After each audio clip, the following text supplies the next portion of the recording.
This is Aaron from Retro Obscura. When I'm not playing Hepburn Mataru Saragu on my Neo Geo MVS system, I'm listening to the SNES podcast.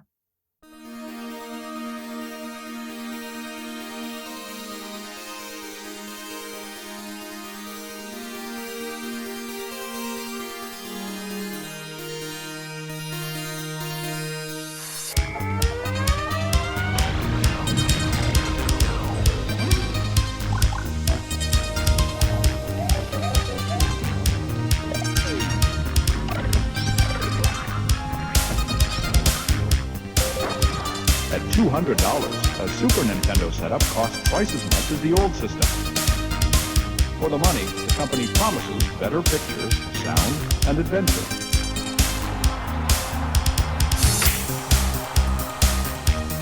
Now you're playing with power, superpower. You're the king, I tell you! The king! Only for Super NES.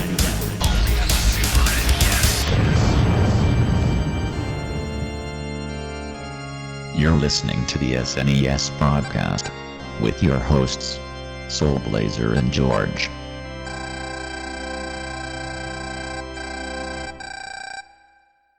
Hello, everybody. Welcome to the Super NES podcast. This is episode number 62 for your listening pleasure.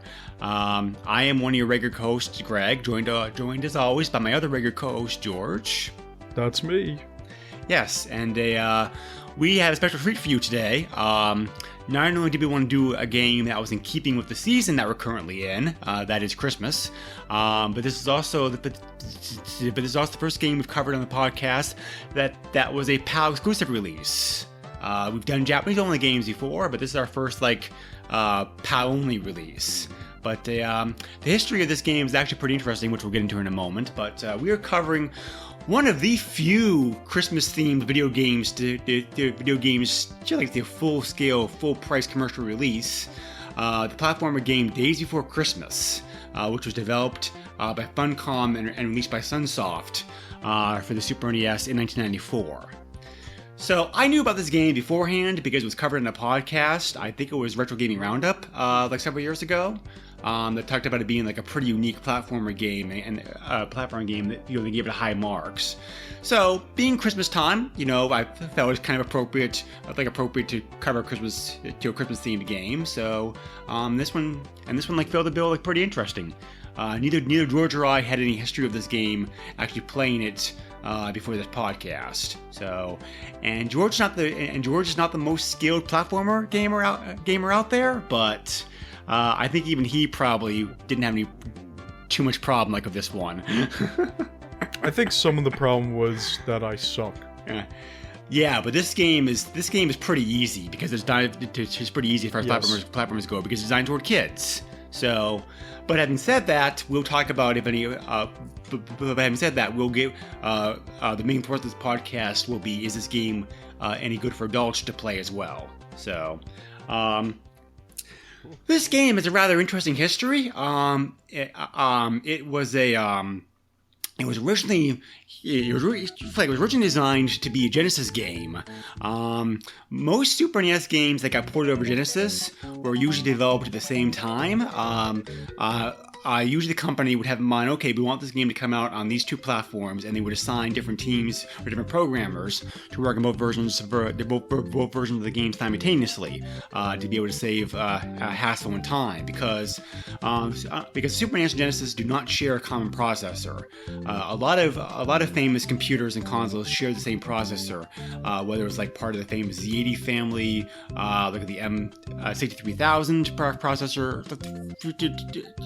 Whatever it was. So the process of saying porting programs between them is pretty easy because the code pretty much runs the same. But if the systems have different processors, then you really have to design it kind of from the ground up. I mean, some of the code can be shared, and some of the code in this game was shared, for example, but the programming has to be done a much more balanced and difficult approach. So Funcom is a name some of you out there may recognize because the company has done pretty well recently. They're a European company, so this is why the Genesis version of the game was originally targeted to be a power release only because of that. They were founded in 1993, so they were a pretty new company when this game was developed. They first handled a bunch of movie adaptations and and ports, ports. For example, the programmer who did this game, his project before this game was the adaptation of the kids movie Dinosaur Story game. So. But in more recent years, the company's also become well known for doing the MMORPG Age of Conan. They also are responsible for the Anarchy Online game, the Secret World game, and the very famous Longest Journey adventure series, which just recently came out with their third and newest game on Steam thanks to a Kickstarter campaign. So they're doing pretty well for themselves. So this is one of their very first games that they did. So the Sunsoft was given the rights to publish the game, the Genesis version of the game in Europe, and eventually also Super NES port decided to port the game over. We've not covered a Sunsoft game on this podcast yet. Sunsoft was one of the larger publishers for North American games back in the 80s and 90s. They did a bunch of some of the best regarded NES and Super NES titles. For example, the Batman game, was theirs. The Blaster Master series was developed and published by Sunsoft. The infamous game Fester's Quest, which some people love and some people hate, was also one of their projects. And Sunsoft games are also very unique because of the fact that their musical soundtracks are very distinctive. I mean, especially more so the NES, but also sometimes Super NES. You knew a Capcom game just by how the soundtrack sounded. You knew a Konami game just how the soundtrack sounded. Well, Sunsoft was the same way. Their musical soundtracks are very unique and very well regarded. So, the Genesis version came out also in 1994, and that game was only released for reasons I could not find out online in Germany and Australia, and that was it. So, because they like those countries. We'll just say that they're big gaming markets. I mean, those two countries are definitely some of the biggest gaming markets in the world. But the fact the game didn't get released in England or France, which also has big gaming markets, I'm not sure. It just seems to be a very curious choice. So. So this Super NES version was started about 6 months after they got the Genesis version, and that version was also planned to have unlike the Genesis version was always designed to have North American release. But Sunsoft USA, the North American branch of Sunsoft, was having financial difficulties at the time, and just when the game was finished and ready to be released, they shut down the U.S. office. So, no official North American release of this game happened. The only country that the Super NES release got released in was again Australia, which makes the Australian version of this game very, very expensive. If you want a copy on eBay, be prepared to shell out major bucks for it. I saw prices starting. I saw the average price for a cart being sold on there was around $125 to $200. Wow. So yeah, very limited release. Luckily for us, the ROM has been released. I guess kind of illegally years later. So the North American version of this game's ROM is available online that you can check out if you want to. And there's also repro carts available on eBay for purchase, which we'll cover in the eBay pricing section of this podcast. But regardless if you play the PAL or the American version, the game, an emulator, if you do go to the the emulation route because it certainly is cheaper and easier to go that way.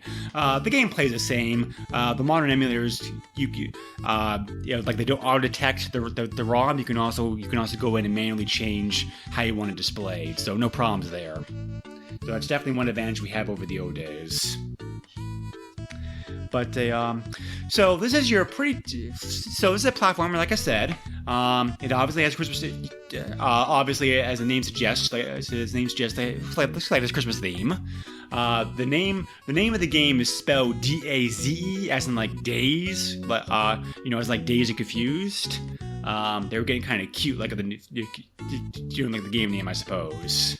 So there is a plot to this game. It's kind of a silly plot, but there is one. Just before Christmas, there was an evil snowman who cast a curse upon Santa's workshop, and imprisoned all elves and captured his reindeer. So Santa has to go on a quest to free his elves, recover the presents, get his reindeer back, and then still, while he's doing that, also go about dropping off the presents down chimneys of houses in various places, doing various countries like around the world, to make sure the kids look at all the presents. So, platformer games not really known for their plot anyway, so like it works. And like I said before, this game's designed to be a very kid-friendly game. There's kind of a cute but also groan-inducing poem that's given out to you at the start of the game across like 3 screens of text. That it's silly, but it works. Kind of like a silly poem. So I didn't really care for it. Yeah, well, like I said again, it's designed for kids. So, but if you have a kid mentality playing this game, it certainly helps. So, I did, but you know what? All I did was think about farts. It was really weird. The controls of this game are very basic. In fact, most of the buttons don't even do anything. Most of the buttons don't even do anything. It's a very simple game, but it works. Yeah, one button attacks. Santa can use kind of like ice, this lightning spell, I guess. Is it lightning? I thought it was like some kind of snow or some. It could be ice, blue, unexplained magic. Yeah. So where he got this from is never explained. Just assume that Santa picked up a magic item somewhere. But he was born with it. Santa's magical, Greg. So yeah. One button attacks, and one button jumps. You also have your basic start button. There is you can't play this game like either 1 or 2 players. So 2-player is taking turns. When one person dies, the second person takes over. So there are 24 stages in this game altogether, which usually consist of like 4 normal platforming stages, like a boss fight at the end.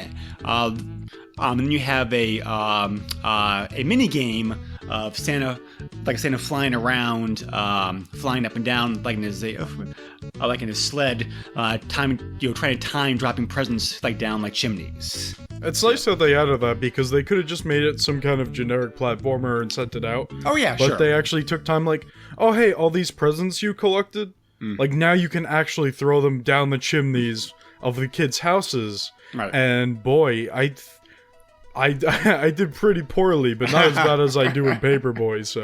Yeah. Yeah. So, basic gameplay of the game is that you have Santa Claus.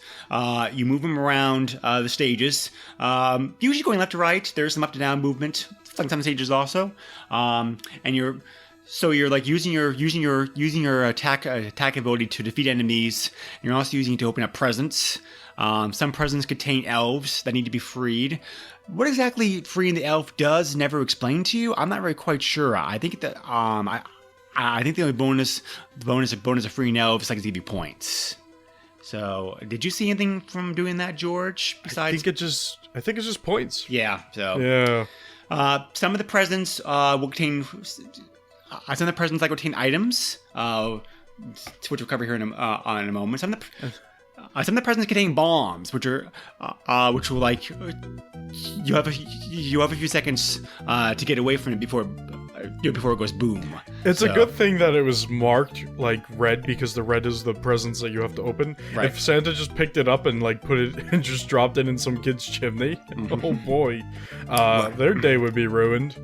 Well, there are presents of different colors too, because like certain colors are worth more points. So, and the game keeps count at the top of the screen of how many presents you found, like each stage, and however many presents you have determines how many presents you have that you have available to you to drop down chimneys during the next day of flying mini stage. Don't forget, sometimes these presents also open up to enemies. Yep, gotta be careful about that too. Fun. So, what can you find in the presents? Well, you can find bells, which act as checkpoints. Very nice. Just touch that and you die, because it's like a one-hit death game. So, if you get killed by an enemy or fall down, fall down to a hole or whatnot, and you have to start again with your new life. If you touch the bell, you'll go back to that point. So, we already covered bombs. So, exit stars are what you need to do to leave the stage. Sometimes they're contained in presents, sometimes they're found indoors, sometimes they're just hanging there like in midair. So just the exit stars. The exit stars are always there compared to some other games. We have to do certain conditions to be able to leave a stage. So you can go through the stage as fast or slow as you want to, which is very nice because you can play the game at your own speed.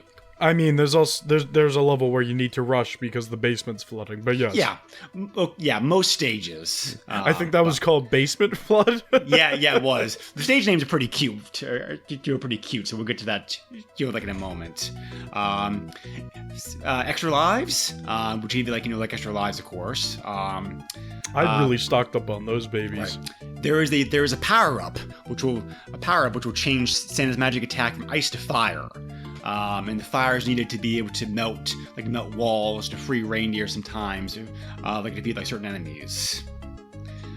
There is a health bar in this game, but you'd be forgiven if you don't realize I realized that at first. What I said is true at the start of the game, because you can't find hats also, which will also add on to Santa's health. So that will allow you to be able to take some hits. And finally, the most unique and kooky item that you can get in this game, coffee, which turns Santa into the Anti-Claus. This is weird. When I first picked up the coffee, I was like, what's going on? Wait, is he growing horns? What's going on here? Yeah, Santa pretty much gets possessed by his dark side when he has the effect of the coffee. The sprite changes, the music changes, the music changes to a very unique Anti-Claus theme. He won't be able to use magic attacks or presents in this form. However, the main advantage while he's in this form is that he's invincible. So you simply plow enemies to attack them. Oh, I didn't know that. That's good to know. I was just like, oh wait, I can't run into that guy. Yeah. I gotta wait and hit him. Right. Yeah, he actually uses a sack to attack enemies in this form, which is a cute touch. Yeah, but you also cannot pick up presents and whatnot. True. Power, and this is also like a very interesting, interesting thing. The default setting for how long the coffee power up lasts is 30 seconds. However, in the option menu before you start the game, you can change that to 20 or 10 seconds if you want to. Wait, really? Yeah. Oh, that's really weird. It is. Most games, I can't think of too many other games that allow that. It's a pretty unique feature. That's pretty odd. There's a continuous system in the game. There's also a password. When you die, they're given a password, which is pretty simpler, and it's shorter. It's shorter than the Super NES version of the game, opposed to Genesis version. So that'll take you to whatever stage that you left off at. But we already mentioned the gameplay a little bit. Like I said, most stages you can kind of take at your own pace because the extra star is always there. You're encouraged to poke around a little bit to find presents and to be able to collect power-ups, but especially the first level. Yes. Yeah. Wow. But But some stages are very short. There's I looked at several walkthroughs of people playing the game online on YouTube for both Genesis and Super NES versions, and just normal gameplay took them anywhere from 45 minutes to 60 minutes to finish the game, and speed runs can be done like half an hour. So this is like it's not a very long game. No. But but again, it's aimed toward kids. So, but the graphics of this game are very good, I think, and it really helps to really fit the whole theme of the game, like overall. Sprites are the sprites and the whole stage graphics are all very like bright and cartoony, like very vivid. Santa Claus is much thinner and younger than he's usually depicted to be. He has his beer gut is very small in this game compared to how he's usually like portrayed as. So, which kind of makes sense for somebody who's doing all this like running around and jumping like a whatnot. And he has a sack on him, like as well as a suit, which is nice. So, the Santa sprite's pretty big, but not like too big. There's a pretty good selection of enemies. Some enemies some enemies that you recognize, like penguins, and some other enemies you're like, what the heck is this thing? But I feel like every stage you go, you see at least one new enemy. True. Yep. And that's really nice because there are a lot of games out there that'll just reuse the same assets and maybe just we'll change this to purple now, or we'll just change. But no, like I think there's a few different kinds of like RC planes, and there's tanks, and there's a bunch of stuff. The theme for each stage is different. It's different also because there are different locations like for each stage. I mean, there's houses outside, caves, forests, basements, whole different kinds of stage variety. I'm just wondering why Santa's going through caves and people's basements that are flooding. He's trying to find the presents. I guess. But there's some nice parallax scrolling in this game. Like for example, in stage 1, you can see there's windows in Santa's house where you can see we see it snowing like in the windows. Nice touch. There is some other stages have the background scrolling by different speeds. Different speeds, like whatnot. Graphically, this game's pretty good. It really fits the whole theme of the game. As far as having a very festive holiday theme. Like I said, very bright, very vivid colors. Very cutesy. Right. So the music also is the same way. It's a pretty good soundtrack. It's a mix of the soundtrack's a mix of remixes of Christmas music and along the original pieces that sound like they could be holiday music. Yeah, okay, I could see that. So I mean, it's not top notch. The soundtrack is not one that you're going to be humming outside of the game. Yeah. But the scope of the game, it works very well. The soundtrack, I think the soundtrack fits very well to this game. It didn't super stand out with me, but I mean, I noticed it, and it was like, this music really fits the game. Yeah. And it's not bad. I've most definitely heard worse. So. Yeah. Because stage 1 music on Santa's house, for example, is a remix of Jingle Bells. Yeah, it sounded familiar. So basic gameplay is you have like I said before, there's there's 4 stages pretty much. When you have to fight the evil snowman, fighting at each one. That's usually just a task of trying to make sure that you avoid his attacks and hitting in the right spot. Your magic. Planning to go off to the mini game that we talked about before, where you're moving where you can move Santa's sleigh up and down, left and right across the sky, whatever country you're in at the time. The countries that you get to visit during the mini stages are England, Russia, Japan, and the USA. And you're That's just trying. some weird selection. Yeah, and you're just trying to, and you're just trying to just time the push of the button to drop presents like other chimneys. It's a good thing, it's a good thing coming to the stage of extra presents, because I oftentimes thought something was a chimney like when it wasn't. So I'd be dropping off, like I wasted a whole bunch of presents like in these stages. Yeah, I hear you. I'm like, oh, that wasn't a chimney. Oh well. How about this thing? It likes a chimney? Yes. Oh, well, they'll find their present on the roof of their building. Oh, boy. Santa's making you work for this one. And, the only benefit about this is points, because, like, the more points you get, like in most arcade-style games, when you get X number of points, like, you get an extra life. So... that's the main bonus of doing that. Plus, I like the mini stages, the flying mini stages. Like, they're a nice breakup of they're a nice breakup to the game action. And that sounds, I'm going to take it as being an indication that you agree. Yeah. I thought you had something else to say. No. So, yep. So, each stage starts off with like a small little graphic showing Santa doing this kind of like Santa thing that he'd be doing like on stage, like along with the name of the stage. The name of the stage kind of gives you a hint. She'll give you a hint as to what you're going to be doing like on stage as far as the location goes. You have like ice cave, wood factory, winter waters, gift wrapping department, Louse the mouse, creepy basement, and so on and so on. So, with the final stage like being the battle, with the final stage like being the final battle against the evil snowman. The game starts off with a little bit of voice. There's Santa laughing. He says like "Merry Christmas" on the title screen. Nice touch. So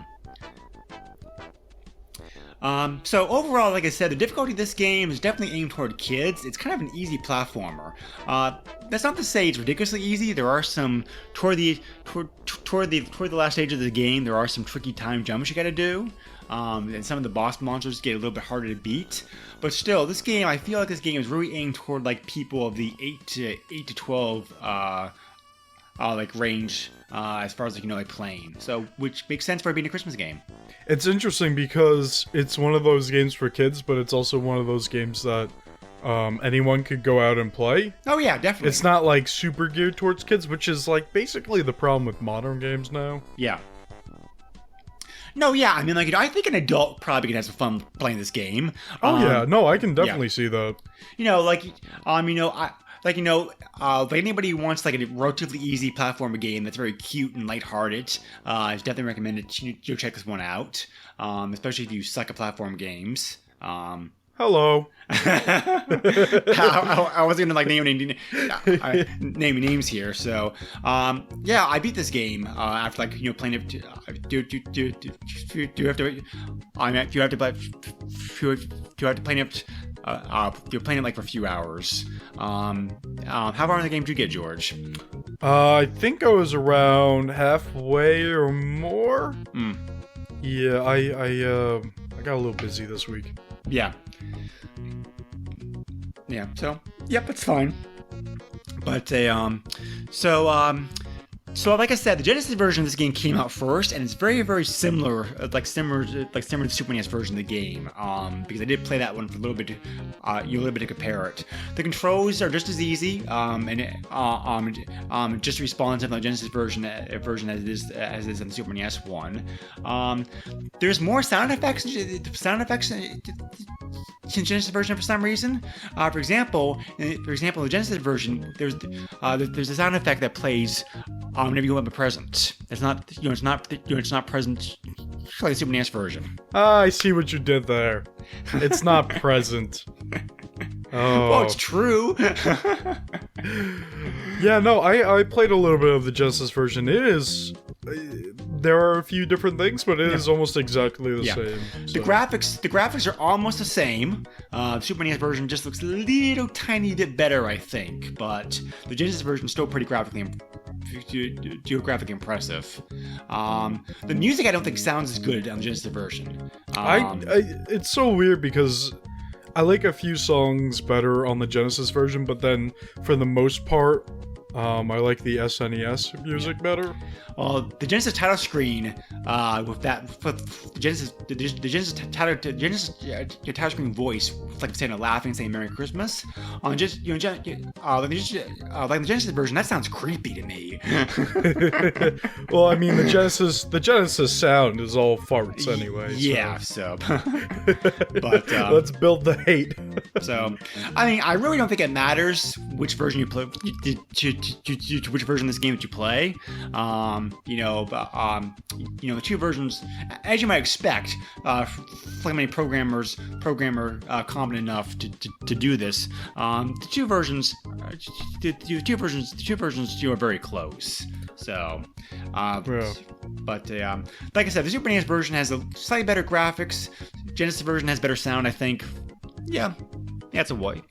Yeah, it's a wash. So, but there is a level select code like this game. If you have the title screen, maybe push BA, down left A, and then start, you'll be able to pick the stage you start on. So you can use that just to hop ahead in the game if you want to. So like I mentioned before, the game never got released in North America because of Sunsoft USA closing their offices just in the game's getting ready to be released. The ROM is available, however, and there are a couple people on eBay who have taken the ROM and put it onto repro carts. So there were some copies recently sold on eBay, and some copies on there currently available. And the price, the price for the repros is exactly the same, because it's a buy it now fixed price, regardless of who actually is selling it. $40. Like, you want to pick up your repro cards. No, thank you. Well, considering how much the Genesis version goes for. How much does the Genesis version go for? Like I said, that version was released in Australia only, so the average price of that one's the average price of that one around $150. No, thank you, times 2. So, and the Super NES version of this game, like I said, only got released in a I'm sorry. That is the Super NES version. The Genesis version of the game is a little bit cheaper, but because that version only got released in 2 countries, it's not much cheaper. So it's like around $60 to $100 usually. So yeah, I don't think so. This is the cheapest way to get the repo is the cheapest way to get the game if you want a physical copy. But this is probably a game you're encouraged to play. Play via emulation if you want to. As long as you're okay with that. And so I was thinking before, this is definitely one of the only Christmas themed games to actually get a full scale commercial release, because usually Christmas is not really a holiday that I think most people would say Christmas probably is not something that you turn to a game very well, at least not like a full scale, full asking price commercial game. I mean, there are a bunch of Christmas themed games out there if you want to. For example, several years ago, there was a web-based game called originally designed as a web-based game called Elf Bowling, which just has like Santa Claus using bowling with the elves as pins. That's pretty cute. And that game's also available now for mobile, like in DS platforms you want to pick up that way. And of course, there's the famous expansion of Knights that also has a Christmas theme to it. I was just gonna bring that up. Yeah. So, but as far as going to a store paying full price for a game for game themed on Christmas, this may be one of the only games out there. So it's definitely a pretty unique game. Yeah. And so final thoughts, for the most part, I think it works. I mean, the programmer clearly, I think the programmer did a very good job in pulling off what they wanted to do. Like I said before, it's a very lighthearted, very cutesy, kid-friendly platform game that just reeks of Christmas. In a good way too. I mean, if your spirit's kind of lacking this season, playing this game could definitely have to put you in the mood. because of the the themes present here, the music being used and that kind of stuff.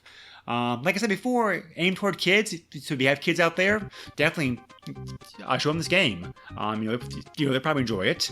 But I think there's enough here present that adults can at least have, adults can have some fun playing this game like at least once. It's kind of nice to it's kind of nice to have like a very kind of easy themed game sometimes. You just kind of like breathe through it without having to break a sweat, especially a platformer game.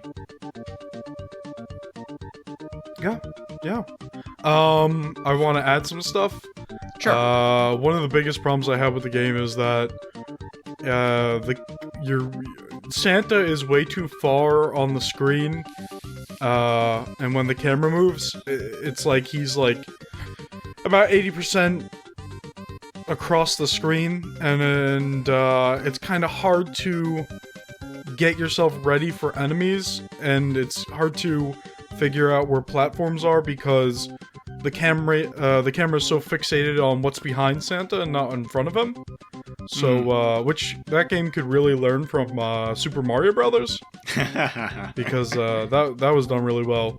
That was basically the only problem I had, because there were some parts where you had to like really pay attention, or maybe just take a leap of faith, because it's just like, I don't see the next platform, I guess I'm just gonna run and jump it. But I have to say, it's pretty good on the jumping aspect, because there will be gaps, and if you run and jump, you'll actually go well over the gap. And I know a lot of platformers where some of them, if you're not perfect or close to perfect, you're gonna miss it. So that's pretty good itself. Also, when you press down on the D-pad, Santa goes into his hat, which is a really cool thing. Yeah, I forgot to mention that. Yeah, it's a very cute crouching animation. Yeah, and Evil Santa, or whatever he's called, he jumps into his sack. Yeah, Anti-Santa. Anti-Santa. I'm gonna go meet my Anti-Santa for Christmas. He jumps into his sack, and it's really cool because you could also walk around while like in this state, right? Which is interesting. Yeah, I mean, the only complaint I may have with this game is, like, that the stages are kind of like short sometimes. I think some of the, I don't think that the length needed to finish a stage is not balanced very well. Because I said some stages are very short and we can like rush through. You rush through in a minute. The other stages you'll take you a good 5 minutes to go through. There was one or two stages where I was sitting there, and I had to think like, where do I go now? And one of them was like, oh, I have to wait for a platform that's going up and down. Yeah. And another one was just like, hey, just jump around and find it. And it's like, okay, I guess. Finding the stars the stars to leave a stage also can sometimes be difficult, because because I said before, it's different stage where the star is. So you don't really know, okay, is the star going to be where's the star going to be in the stage? Is the star in the pit? Is the star on a door? Is the star in the present? Like, where is it? Right. Because it's not like like using the Mario example, the staircase, the flagpole. It's not consistent in every stage like where it is. Mm-hmm. So that can be a little bit frustrating. But like I said, my complaints with this game are pretty minor. I think all in all, what the programmers are trying to do, this is very playable, very playable, very kid-friendly, a very cute, whimsy Christmas-themed game. Yeah. So, and there's not really too many other games out there based on holidays. So this one's very unique. I have nothing else to add. So would you call this one of your favorite platformers, George, because of the easy difficulty level? Nope. I actually got kind of bored playing this game. Oh, okay. Yeah. Because of how easy that it was? I guess. Yeah, I guess that might be why. I should have had there should have been a choice of difficulty levels in the option menu because they could have made because they had like a arcade-friendly mode, like a more like challenging adult mode. But Actually, there is a difficulty selector. oh yeah, you're right. There is. I forgot about that. Yeah, it's just easy, medium, hard, or something like that. I didn't play it in hard, hard. I left it to normal. Normal. I can't imagine hard being that much more difficult though. Yeah. Probably just like a few more enemies. Enemies probably do like more damage to you, etc., etc. So. Probably. Yeah, that makes sense. So. So anyway, thank you once again for joining us on this podcast, and thank you again always for podcasting like me, George. Yep. I hope you did not regret this choice of a game. Like I said before, I'm the one who picked this game because I said I was curious about it ever since because I remember hearing that very positive like discussion about the game a couple years ago on a podcast. I want to check it out. So I'm glad I did. I enjoyed playing it. So I hope you had a very similar experience, George. Well, yeah, I mean, a lot of these games that we cover I haven't really heard of or even tried, and just trying to experience them is really interesting in the first place. It doesn't matter if I don't like it or not. Just taking a look at the art assets and, you know, how people put this game together is really interesting. Did you kind of have a European feel to this game playing it? Because I know some people complain about. Not really. Yeah, I mean, like some people out there complain about European design games. What's a European feeling game? You know. Just kind of a game that has a very certain look and feel to it. That you know you can usually tell when a game is designed by a European company because of the certain platformer tricks and tactics that are being used in the game, or like some of the just generally just generally the look and feel of the game.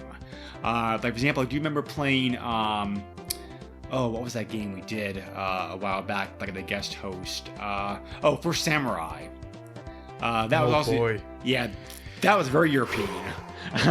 See, I could see it for that game, but for this game, if you said it was like American developed or even just oh hey, this is Canadian developed, like, you know, it looks it doesn't really have, I don't know. I would believe that it would be American developed. No, I agree, definitely. I mean, like, you know, I think, you know, maybe some people can sense it, but I really couldn't, like, in this case. So, you know, like, if you're one of the folks out there who's kind of turned off to European design games for like one reason or another, by all means, check this game out, because this game really doesn't fit the kind of Europe-centric ideas that, you know, some games like this type have, like, for sure. And I'm curious. Well, the main reason nobody heard about this game is because, like I said, the very limited release. Genesis version 2 countries, Super Nintendo version 1 country only. So, I think as this game that got released in the U.S., it probably would have done fairly okay. Being a very themed game, it probably would have sold well for Christmas season, and then that was it. So I don't think this game would have helped Sunsoft stave off bankruptcy of its U.S. office.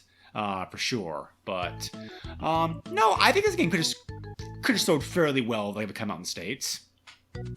Yeah, it seems like it. It's pretty polished. I mean, there's a few problems, but hey, you know, every game has its own by all problems. accounts, this game was finished, like ready to be released. So, I mean, the programmer, there's an interview of the programmer, like, online that you can find, and he said, yeah, this game's finished, ready to go. But Sunsoft USA shut down operations. Just before the game could be printed. So, curiously enough, the repos being sold online are cart only. There are pictures out there of what the US box was going to look like, but the people didn't bother making up boxes. They only made up a label based off the box picture. So this one's cart only compared to, like, some other repos out there. Curious, but. So anyway, for our next game, that is to be determined, because I'm going to be on vacation for appropriately enough Christmas, during the window in which we normally record and release like our next episode. So it's possible George may have a special episode for you guys. Like in the meantime. This is my show now.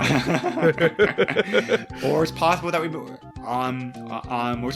we may not to record again. Planning to get back at the New Year's. For the whole episode, we're going to talk about how great the Master System is. And it's going to be a wonderful episode. I'll bring you on an amazing journey. And no, I won't do that. We'll have a game. We'll have a game for you. Yeah, those plans are still up in the air at this point as of recording this. So, like, stay tuned. So, but we do, but hopefully the next few months to come, we're gonna have a couple more guest hosts coming on the podcast with us. So that'd be cool. If you have any feedback, questions, comments, etc., please contact us on our Facebook page, or you can also send me an email directly to the SNES podcast at yahoo.com. We are a proud member of both the Retro Junkies and Throwback Network networks, where you can find a whole bunch of other retro themed shows, both gaming and non-gaming related. And by all means, please like and review us on iTunes, because they're very much appreciated. George, how can somebody contact you? Well, if you use the Twitters that these kids are using, they're sending their twits. You can find me on Twitter at Mr. Chief. That's at MISTURCHEEF. I'm getting really good at the spelling thing. I just do it like every podcast I'm on. Yeah, and hey, don't forget to check out my stuff too. I do Master System Masterpieces, which is a Master System podcast. And for the non-family friendly stuff, I do the Box Fort and PlayStation Power with Greg here. We cover PlayStation and PlayStation 2 games. Yes, we do. So, always fun podcasting that one as well. So. Oh, yes. But, so anyway, thank you again very much out there for listening to the podcast. As always, your support is very much appreciated. And Merry Christmas and Happy Holidays. Yes, Merry Christmas, and you know what? Just Happy Holidays, because I'm sure there's another thing out there, another holiday that started, and I don't know about it. Hanukkah, Kwanzaa, etc. Wait, Hanukkah, what is that? So, thank you again for your support, everybody out there, and take care. Bye.